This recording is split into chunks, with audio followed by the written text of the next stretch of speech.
Catherine Loubier, Michel Séauger, Raphaël Jacob, bonsoir. Bonsoir.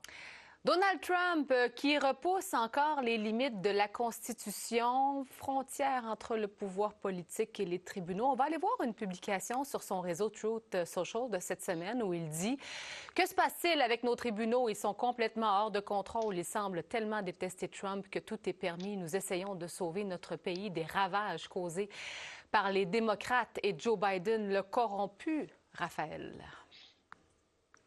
Ça dépend de quoi on parle, de quel décret et surtout de quelle contestation judiciaire. Sur la question migratoire en particulier, il y a de plus en plus un schisme entre le débat constitutionnel et légal et le débat politique. C'est-à-dire que d'un point de vue constitutionnel, le président est en train de jouer avec le feu de façon assez monumentale. Ses partisans diront qu'il respecte les ordres des tribunaux de façon quasi universelle, c'est vrai, sauf qu'il a une rhétorique qui sort complètement du cadre qu'on pourrait dire normatif. En même temps, surtout dans la cause spécifique dont on a parlé beaucoup dans les derniers jours, celle de M. Garcia, le migrant qui a été expulsé vers le Salvador par erreur par l'administration Trump. Cette dernière, là, je parle de la Maison-Blanche, l'équipe de M. Trump semble de plus en plus confiante de pouvoir marquer des points politiques parce que le type qu'on dépeignait comme un père de famille, on commence à le voir peut-être sous un angle un petit peu moins positif. Donc, il y a le débat constitutionnel, il y a le débat politique et je vous soumettrai qu'un n'est pas synonyme de l'autre présentement aux États-Unis. Catherine? Oui, je suis d'accord.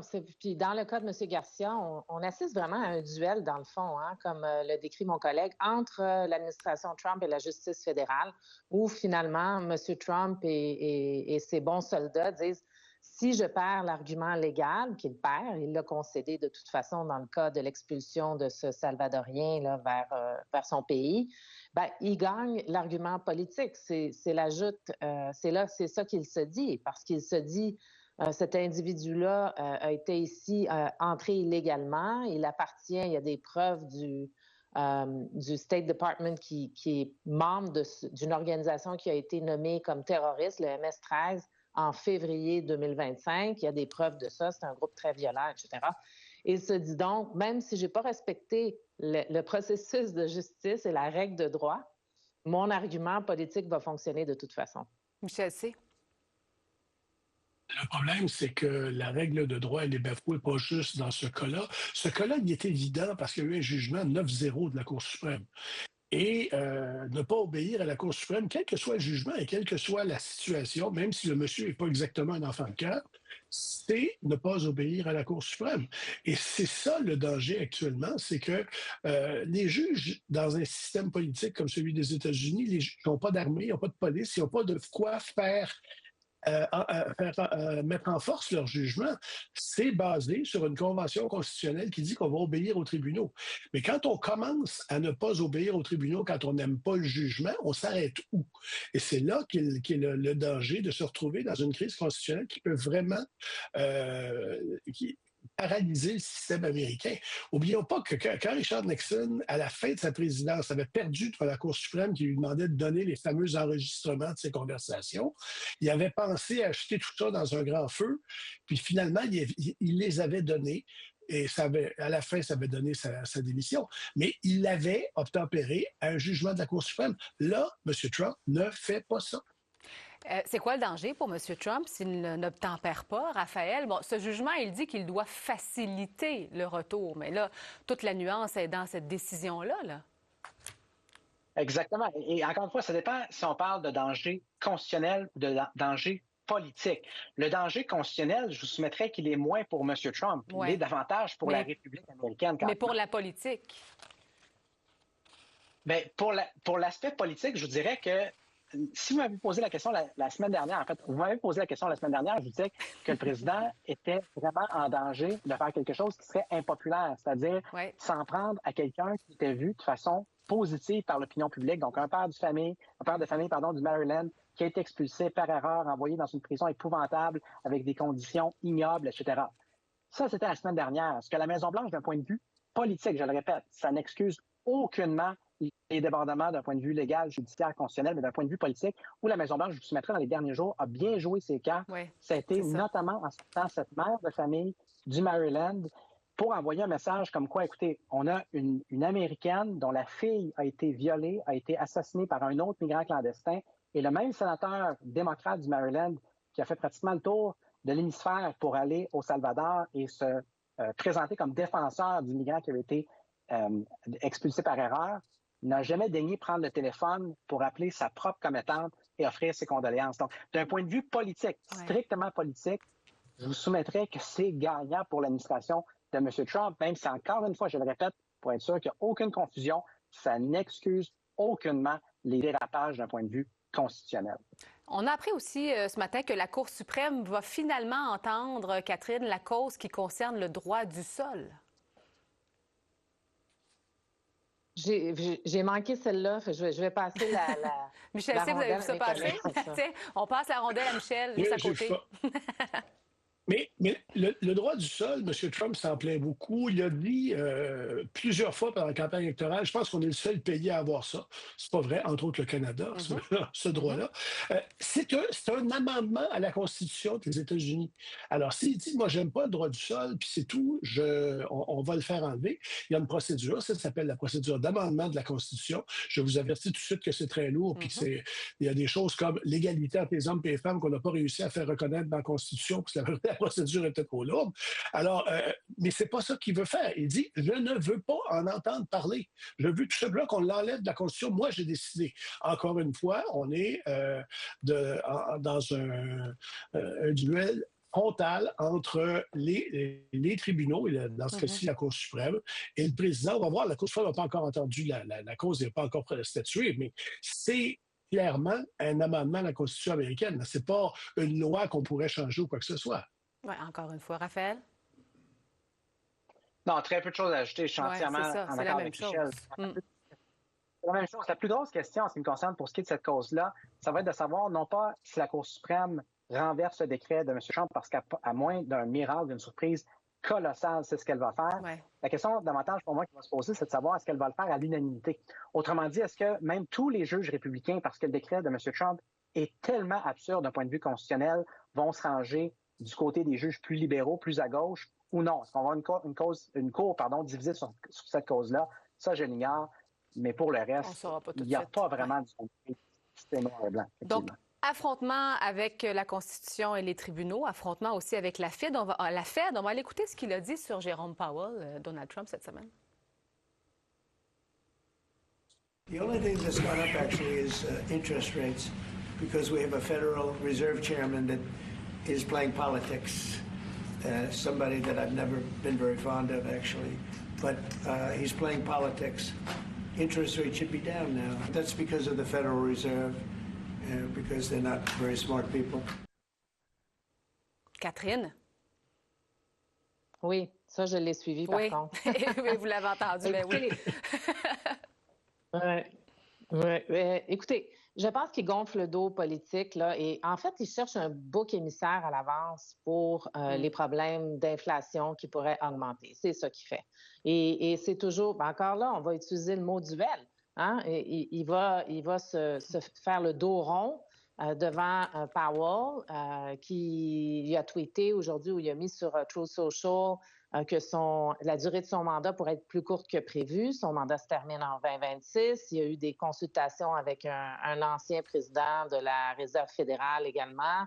Donc, il discute de le mettre dehors, là, à proprement dit, et il commence à creuser finalement là, le motif pour lequel ce sera aussi, pas juste sa politique de tarifs, mais aussi la faute de Powell d'avoir trop tardé, on l'a entendu avant, pour bouger les taux d'intérêt. Et voilà, donc c'est du grand Trump. Encore une fois, c'est la personnification des problèmes qui sont dans son rétroviseur que franchement lui-même a créé. Raphaël? Bien, Catherine mentionnait il y a un instant que lui-même a créé. L'extrait que vous avez fait jouer tantôt, c'en était un où, au tout début, M. Trump disait qu'il n'avait jamais vraiment aimé M. Powell. Peut-on simplement collectivement rappeler que M. Powell est à la tête de la Réserve fédérale aujourd'hui parce que c'est M. Trump qui l'a nommé là au début de son premier mandat? Il y en a plus qui est complètement surréaliste à ça. De un. De deux, si jamais, et c'est un si actuellement, mais si jamais M. Trump pense aux actes, ça ne devient pas simplement de la rhétorique, mais la réalité, et qu'il tente de le congédier. Là, ça va devenir une autre question constitutionnelle fondamentale, à savoir, le président des États-Unis, oui, bien sûr, il a le pouvoir de nommer le président de la Fed, mais a-t-il le pouvoir unilatéral de le congédier? Et la réponse simple, c'est qu'on ne le sait pas à 100 parce que ça n'a jamais été testé en remontant aux origines même de la Fed au début des années 1910. On n'a jamais eu un président qui a tenté de dégommer de cette façon-là un président de la Fed. Et si jamais la réponse devient oui, et que M. Trump est en mesure de limoger M. Powell et de le remplacer par quelqu'un qui va essentiellement faire sa bonne volonté en matière de gestion des taux d'intérêt, de masse monétaire dans l'économie américaine, imaginez un instant la quantité d'incertitude que ça va injecter dans le climat économique actuel où il n'y a personne qui sait où est-ce que la politique commerciale des États-Unis s'en va. Imaginez si on ajoute à ça la politique monétaire également, qui est essentiellement au gré d'un homme qui change d'avis quotidiennement sur à peu près tout. Il y a ça aussi comme composante qui est vraiment importante, bien au-delà de la rhétorique qu'on entend présentement de la part de M. Trump à l'endroit de M. Powell. Parce que juste cette semaine, alors qu'on entendait justement des déclarations, on voyait les fluctuations du marché, là, Michel C. Oui, le problème plus large, c'est pas juste qu'on ne joue pas avec le président de sa banque centrale, appelons la Fed ou appelons-la comme on voudra, là. C'est le Mark Carney de son époque. L'ancien Mark Carney, oui.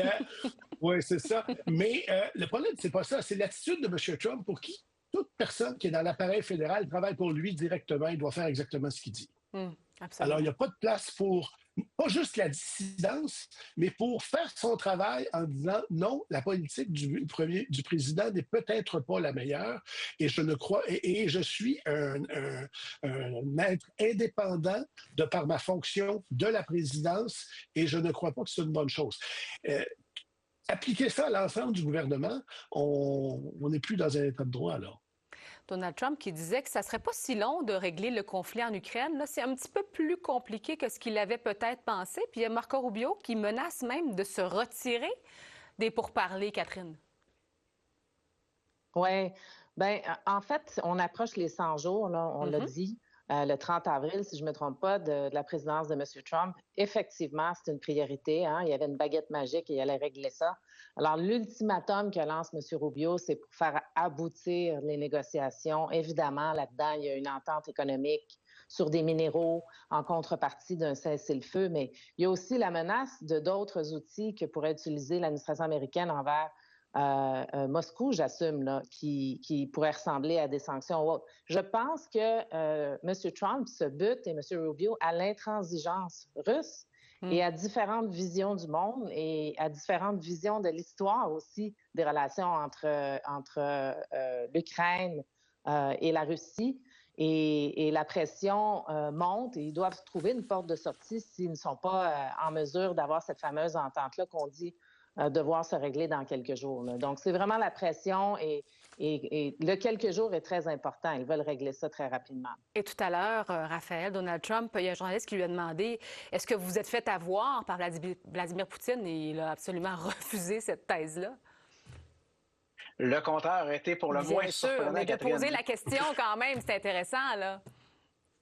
Absolument. La question était intéressante. Ce qui n'a pas changé depuis les 88 derniers jours, je vous soumettrai, même quand ça va faire 100 jours, peut-être même 200 jours, c'est ceci. L'Ukraine refuse obstinément de faire les concessions que la Russie exige pour se retirer, de un, et de deux, la Russie refuse catégoriquement, obstinément de se retirer de l'Ukraine si elle n'obtient pas ces concessions-là de l'Ukraine.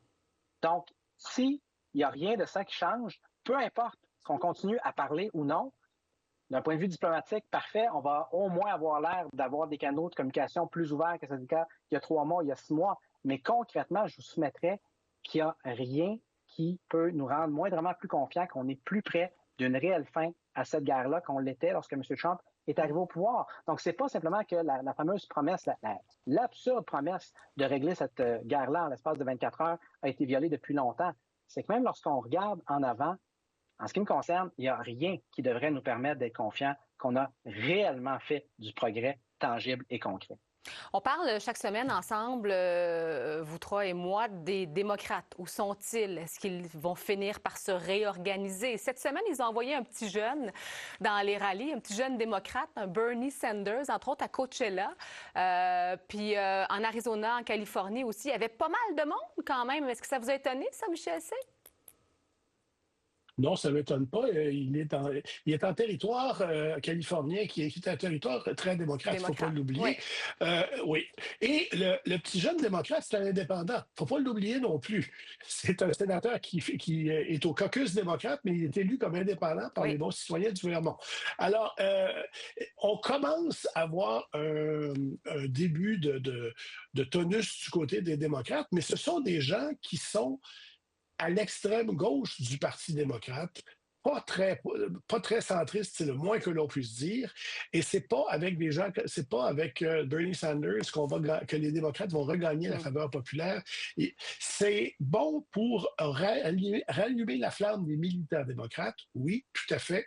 Est-ce que ça leur donne un avantage quand viendront les élections de mi-mandat ou quoi que ce soit? Permettez-moi d'en douter. Catherine, c'est chez vous, la Californie? Oui. Oui, c'est chez nous, mais j'y suis pas en ce moment, mais c'est effectivement chez nous. Puis écoutez, je dirais, il faut rappeler aussi qu'à la dernière élection, la Californie a eu, je ne sais plus ma mémoire, là, mais j'ai goût de dire 40 %, mais il y avait quand même un vote pour M. Trump qui était historique et important en Californie. Mais oui, écoutez, Coachella, c'est le royaume de l'influenceur, premièrement, et c'est à peu près le lieu le plus sécuritaire, si on peut dire, là, pour l'extrême gauche, ou en tout cas la gauche du Parti démocrate, pour venir, comme l'a dit mon collègue, raviver la flamme. Donc, c'est une démonstration, là, tu sais, c'est pas très grassroots comme festival. Premièrement, ça coûte une fortune aller à Coachella maintenant. C'était pas comme ça avant, là, mais maintenant, c'est ça. Et c'est un lieu où ils ont été en mesure de planter, je pense, un petit peu d'énergie dans le mouvement démocrate. Mais je veux vous dire, ça va prendre pas mal plus que ça. On n'a toujours pas de vision sur un plan clair, un peu des gens qui commencent à se démarquer, ou même des politiques, des politiques qui pourraient faire contraste. On a vu un peu à Coachella, mais il n'y a pas l'exercice qui a été fait là, de manière concluante chez les démocrates encore. Raphaël? Bien, premièrement, sans vouloir contredire Michel qui mentionnait qu'avec Bernie Sanders, on ne se dirigeait pas nécessairement vers la victoire du côté démocrate, peut-être pas, mais je vous soumettrais que M. Sanders va avoisiner bientôt les 85 ans.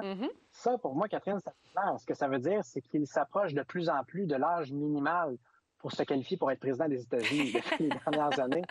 C'est une plus grande leçon à retirer. Tout ça, c'est dit, blague de côté, l'énergie, et c'est là que, en tout sérieux, je me rallie du côté de Michel, l'énergie, elle est là présentement du côté démocrate. La grosse question en regardant en avant pour 2028, c'est de savoir est-ce que cette faction-là, qui est influente, qui n'est pas populaire auprès effectivement de la majorité de l'électorat américain, mais qui est extrêmement pesante au sein du Parti démocrate, va pouvoir avoir le haut du pavé.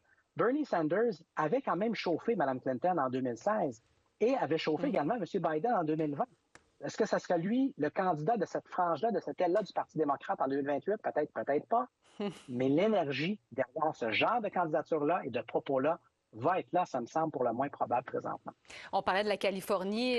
Catherine, le gouverneur Gavin Newsom, qui, lui, invite les Canadiens à aller visiter la Californie. Eh bien oui, il se démarque comme ça. Il tend la main aux Canadiens pour venir de ce côté-là des États-Unis. Je pense qu'il y a beaucoup d'États qui souffrent en ce moment du fait qu'il n'y a pas de touristes canadiens qui traversent la frontière. C'est un peu épouvantable pour certains États. Ils en profitent.